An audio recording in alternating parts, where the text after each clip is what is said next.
Hey, look at that, this is technically 2 videos in 1 week, quite the change of pace from not uploading for nearly a month. Needless to say, this one will be substantially shorter, as we are asking a very straightforward question today, as I find out, can you beat Fallout 3 with only items from Vault 101? You may be surprised to see a Fallout 3 video, given that I only made 2 of them last year. But despite that, as I have stated multiple times, it is my favourite, so I'm always up for doing more runs. Oh, and also this is my 101st challenge, so it felt kind of fitting to make it based around Vault 101.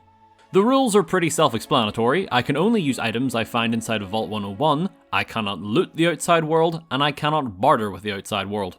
This means that weapons, armor, ammo, and healing supplies will be quite limited to say the least.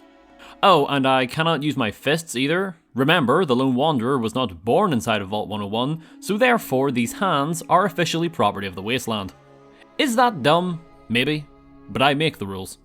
Not much more to go into, so with all that out of the way, let's begin. I crawl my way back into the Fallout world after my Metal Gear vacation and get to work immediately by deciding how to live the rest of my life at the age of 1. My special stats are fairly basic. I increase strength, endurance and intelligence to 8 for extra melee damage, health and skill points respectively. Dad comes back and like any 1-year-old I play with my toys while he tries to teach me an important lesson. My truck gets stuck on a misaligned piece of geometry and now all of a sudden we are 10 years old and get a bunch of new items to use. Most notably of course is the Pip-Boy. I use the Grognat comic right away and grab the rest of my gifts that truly aren't that important before Dad gives me my murder license, and as is a rare occurrence in Fallout 3, I'm actually able to splat the Rad Roach without any repercussions. Another blinding flash of light and another 6 years have passed, and it's time to demonstrate our knowledge. Right after, we steal Dad's Funko Pop. For tag skills, I go with melee weapons, medicine, and small guns. Although, to jump ahead just a little bit, I ended up swapping small guns for repair when leaving the vault, as it seemed like the wiser investment, considering that small guns would only be for the 10mm pistol at the end of the day, whereas repair could keep my armor and weapons in a much more reasonable condition. Finally, it's time to start seeing what we have to work with, as now we have reached the exit the vault portion of the tutorial. First up, I get the pistol from Amada, followed up by swiping the BB gun and baseball bat from my room. Qui-Gon has also left 10 stim packs and a Med-X in the nearby first aid kit, so they'll keep me going for now. I grab a few other useless items like the baseball cap and extra jumpsuits, but none of those are as important as the first human life that I take as I bludgeon the nearby officer to death with my sports equipment. His security armor, helmet and baton were going to be the best pieces of gear for most of the run. In fact, other than helping Butch beat up some roaches to get his jacket, the security suits are the only armor I'm going to get this run. From this point, I take my time making sure to grab everything that seems even remotely useful. For example, Rad Roach meat is normally comparable to dirt for how worthless it is, but this time around, it could be the difference between life and death as each piece heals 5 hit points, plus it means I can hold off using my stim packs for as long as possible. To be fair, it's not like I need to heal just yet. The guards and other roaches in the vault are nothing to write home about, and besides, even if they do manage to hurt me, I can just rest in one of the nearby beds or drink from the multiple water sources to heal myself. Again, I cannot sleep and drink from the toilets outside of the vault, but while I am in here, they are fair game. I considered killing Stanley for his lead pipe at one stage. If that doesn't show the gravity of the situation, I'm not sure what will.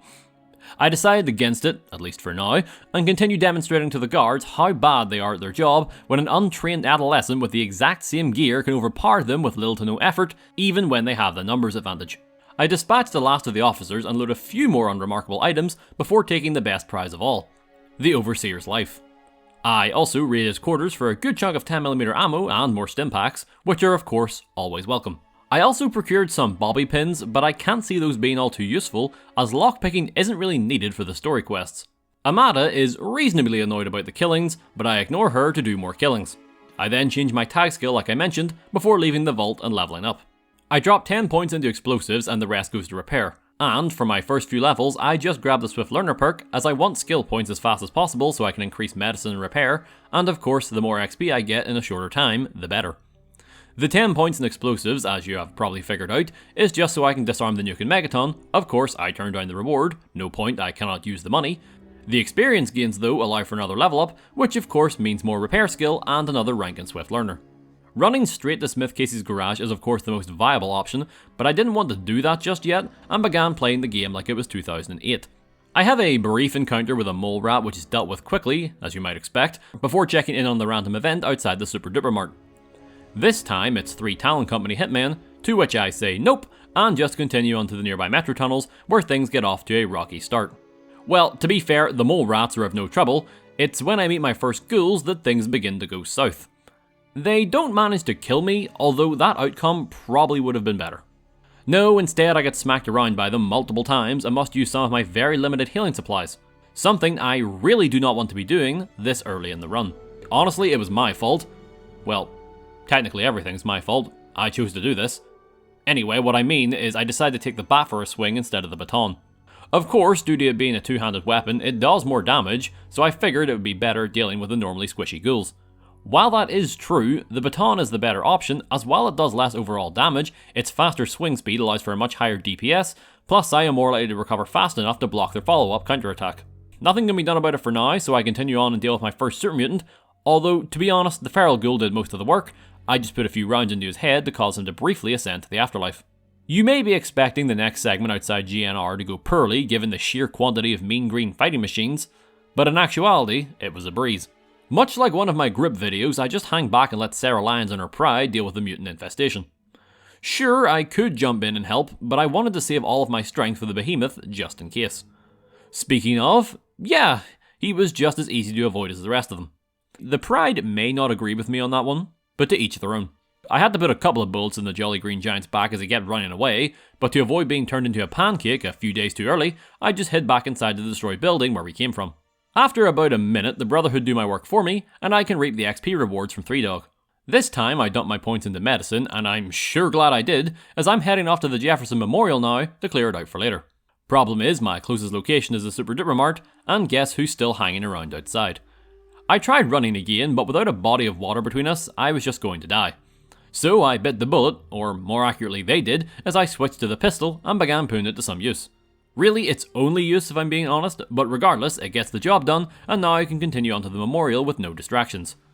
Okay, so maybe I got overzealous and repeatedly tried to disarm this minefield with varying results. To be fair, these deaths were not my fault. How, you may ask? This, right there, see? That mine is literally inside the bridge. How was I supposed to prepare for that? Eventually, I sweep round the right side and disarm all the mines around the transcending mine before finally swooping in and taking it out of commission permanently.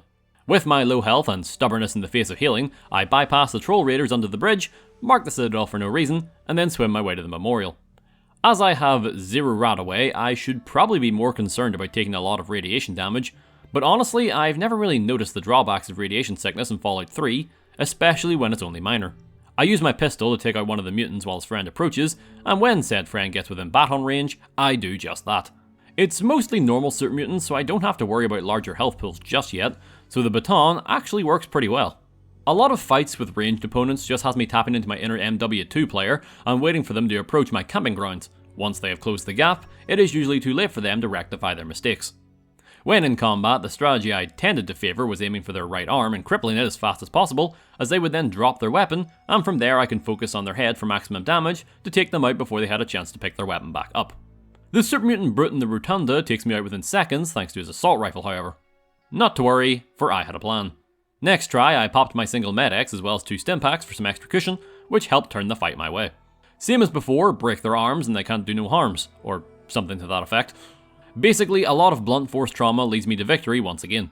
With the rotunda clear, all that remained was the basement dwellers, and to avoid repeating myself, the same camping strategy coupled with the crippling dealt with them in short order, so now it was off to Smith Casey's garage.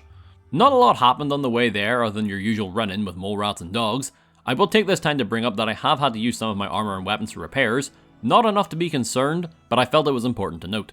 Arriving at Smith Casey's and I deal with even more rats, which allows me to level up. This time I increase my melee damage, as after all, the next enemies I'll need to fight will be Enclave soldiers, and while I've mentioned before that they tend to be quite weak, as Bethesda obviously didn't want players who shotgun the story to be absolutely slaughtered by high level enemies in power armor, I still don't exactly like the idea of attacking them with a baseball bat or baton without a little more power behind my swings. To double down on this, I've been picking up ranks in the intense training perk so I can max out my strength for even more damage. Alrighty, now it's time for the part some of you have all been waiting for. Heading into Vault 112, and we of course need to enter the Tranquility Lounger. The problem here is you cannot get inside without wearing the Vault 112 jumpsuit.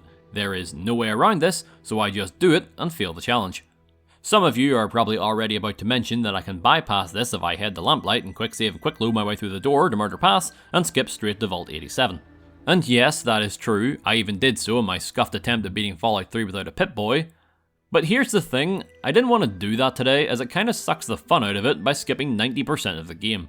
Now, rather than peeling back the curtain, allow me to burn down the entire stage. This means that all Fallout 3 challenges should technically do this as it skips most sections that would give you trouble. It's just like how technically you can escape Vault 101 as an infinite, so you don't have to deal with the Rad Roach and BB gun issue, especially in weapon restricted runs.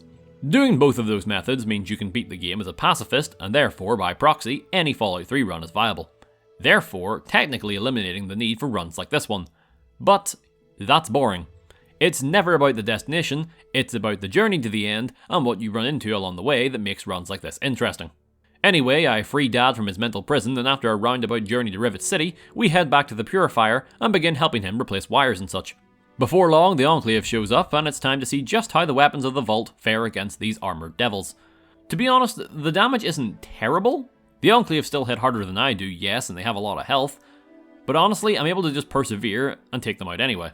This is also the only one I need to kill, the rest can be ignored as you run past into the Rotunda, and they won't follow you inside. Speaking of the Rotunda, once there, I begin messing around with a third-person camera glitch that allows you to talk with people and interact with objects behind solid walls. This allows us to have Dad recite the damn Bible passage he loves so much one final time before he dies, and then me and Lee can make our daring escape. I was fortunate enough that today was one of those days where Lee decided to go full Rambo on the Enclave, as she not only took one of their laser rifles, but she also managed to procure a combat knife from someone as well. The two of us take the time to deal with all of the soldiers up here, and for the first time ever, I actually attempted to leave through the front door. Unfortunately, it is blocked from the other side, but no harm in trying, I suppose. Personally, I think they should have let you leave, but it just leads to a scene like the ending of Red Dead Redemption. Anyway, down into the sewers and I kill Garza so I don't have to give him stim packs later. Except that is a lie, as after I hit him once, Dr. Lee decided to perform emergency heart surgery on him with her knife. Sadly though, the operation goes south and we are down one Garza.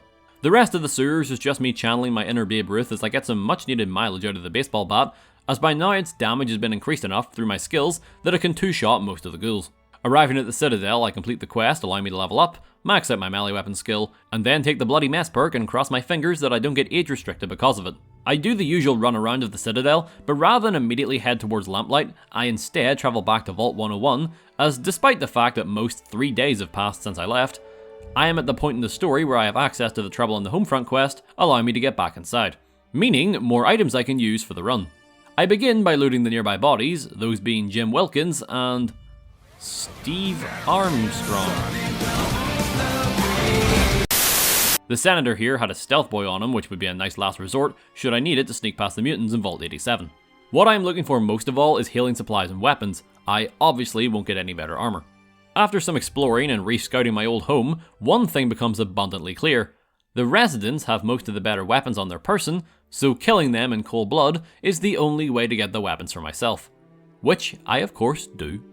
I am able to sneak attack and kill just about everyone if I'm patient enough to wait for them to either sleep or separate from the pack. The only one that attacked me directly was Butch, but that's only because I killed his mother first. Taking out Butch was my number one objective and reason for coming back, to be honest though. His unique weapon, Butch's toothpick, does even more damage than my bat, as well as being substantially faster. I'm also able to get a switchblade from one of the other tunnel snakes, so I can keep it in decent condition, as the toothpick, as the name may imply, is quite brittle. Not to worry though, I plan on saving it for the mutants in Vault 87, so I don't use it just yet. It wasn't the only good weapon I grabbed here. I also procured a few lead pipes, which are basically just better versions of the baton, so that's nice. You may have noticed my health. Well, that's because now that I'm back in the vault, I can sleep here to fully heal. Of course, if I follow through with the quest, I'll be forbidden from returning, assuming I don't mess around with the reactor. So, after dealing with the rebels, I make my way up to the new Overseer and demand that he gives me food for dealing with the rebels. He does so, and then I repay that kindness in full by making him an honorary meat rocket. He has an assault rifle which I take, which won't really mean much with only 24 bullets, but oh well. He also has a fully repaired set of vault security armor, so naturally I take that and go to equip it when this happens.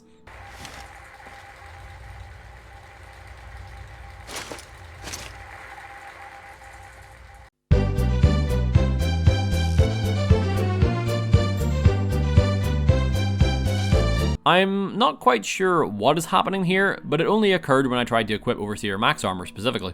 I was able to get my body and limbs back when I tried equipping a different set, but that led to the armor being welded to my skin.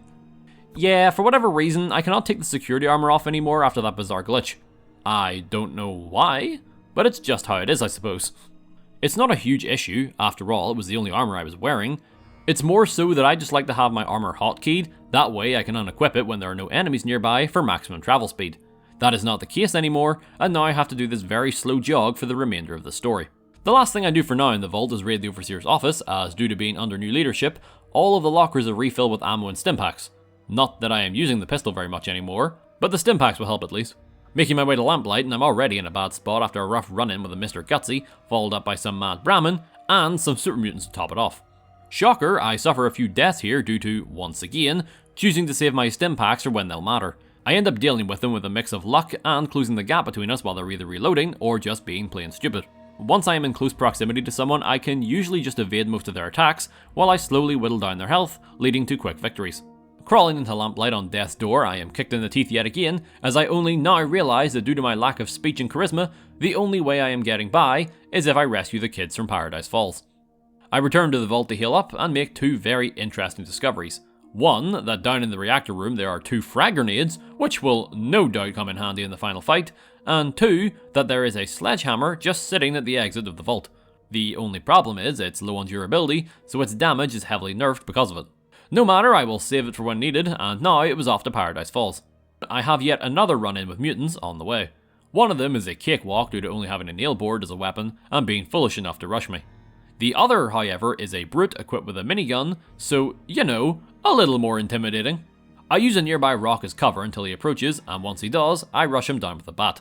While doing okay damage, it could be better, so I switch off to my lead pipe, and I'm frankly shocked by how quickly it drains his health. I'm also able to get through with the majority of my health, so that's also much appreciated. Now for Paradise Falls, and I will make this quick. I am allowed entry due to my low karma, which was achieved by slaughtering the only people I ever knew. I then come up with a sneaky plan to free the children that makes use of my repair skill by simply interacting with this fuse box. I am then tasked with getting rid of a single guard by either persuading him or killing him. In the luckiest part of the run that I am so glad I recorded, I managed to somehow pass a 6% speech check to convince 40 to leave his post. Didn't even need to save scum for it either, which is mad. All that leaves is convincing Penny. Well, lightning never strikes twice, so she asked me to free her friend Rory from the box. Normally, I would need to go find the key, but thanks to the spinning talking glitch I showed off earlier at Project Purity, I can converse with Rory through the box, and then he will just phase right through the door and complete the quest. Rory may not have made it out of Paradise Falls with his life, but I saved the kids and gained entry to Vault 87, so that's all I care about. Time to put the toothpick to the test, and I think the footage speaks for itself. Despite its size, it starts cutting through even the tougher super mutants like nothing. In fact, I'm able to clear out all of the mutants in Murder Pass and every single mutant in the first part of the vault before you meet Fox, before it inevitably breaks. No complaints here, it was far more effective than I could have hoped. That's not to say I am doomed once it breaks. No. The lead pipe then gets its time to shine, as after seeing what it did to the minigun super mutant before, I allow it to repeat the process again and again on every other enemy I encounter from here on out. For good measure, I also free Fox from his cell. I think this may be required for today, as without Rad-X, Radaway, or any radiation resistance to speak of, I would not have been able to retrieve the Gek without getting a first class ticket to the Pearly Gates. After we take out the last of his brothers, he hands me the Gek after waiting for around 2 hours, and then I am promptly kidnapped. I am an ass to the Colonel, as you always should be, which promptly levels me up, twice, allowing me to max out my medicine skill, so now I shouldn't feel guilty about using my stimpaks. I also grabbed the Finesse perk, as it seemed like the best choice for potentially more damage. The handful of Enclave soldiers that I have to fight are honestly a joke. Given that my baton was working okay before, the pipe is a pretty big upgrade, making things even easier. I suppose also using stimpaks has helped me power through as well. With some more murder under my belt, because there wasn't enough already, I meet the President, and despite having a science skill of 19, I am still able to convince him to blow himself up. Don't you think that's weirdly fucked up? The 2 Tesla guards at the exit gave me some trouble in my first attempt due to some bad RNG of them taking out the sentry bots pretty quickly, so on my second attempt, when the robots decide to inflict some actual damage, it goes a lot smoother. Back outside, I head home for one final snooze, return to the Citadel to relay the information, and spit on Sarah's offer of power armor before beginning the final assault. The Liberty Prime walk always goes one of 2 ways. Either he does his job, or he breaks and you have to walk alone. This time he decided to work, so no point spending a lot of time on how that went. He did employ a new strategy of repeatedly smashing his head off the final force field to get through though. I mean, it worked, so I won't complain about the results. All that remains is the final confrontation with Autumn, and just like I said earlier, I put those 2 grenades I found to good use by throwing them both at the Colonel's feet. His coat does not protect him from this, oddly enough, and from there the sledgehammer finally sees some use as I use it to pummel what's left of the Tesla guards to death. I then walk into the purifier, enter the code, finishing the game, and proving that while yes, you can beat Fallout 3 with only items from Vault 101, I technically did not. That was an interesting run. Wasn't expecting it to get just as easy after returning to the vault for a second time, but I guess I underestimated the power of lead pipes and Butch's toothpick. I will also say it feels very nice to work on a shorter video again that I'm able to get out in a single week, as opposed to a multiple month investment. Regardless, that's going to be the next challenge video. If you enjoyed what you saw, consider a video I like. If you're interested in more challenges in the future, feel free to subscribe to our videos out every week. My name's Nerbit, stay safe, and I'll see y'all in the next video.